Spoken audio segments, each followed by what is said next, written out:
Hello guys, welcome to our YouTube channel, and today we are going to learn how to link your Crunchyroll account with your Discord. So to do that, what you have to do is just open up your Crunchyroll application. After opening your application, now what you can do is just tap on this account icon which is on the bottom right corner of your screen. After tapping on your account, just scroll down, and after scrolling down inside app experiences, you can find this option which says connected apps. So just tap on connected apps, and inside connected apps you can find Discord. Now what you can do is to connect your Discord, what you have to do is just tap on connect,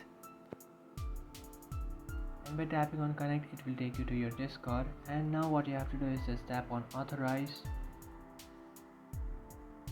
and by tapping on authorize, here you can see Discord has been successfully connected. So that's it guys, this is how to connect your Discord with your Crunchyroll. That's it guys, this is how to connect your Crunchyroll account with your Discord. If you find this video helpful, don't forget to like and subscribe to our channel. If you have any doubts, feel free to comment below. Thanks for watching.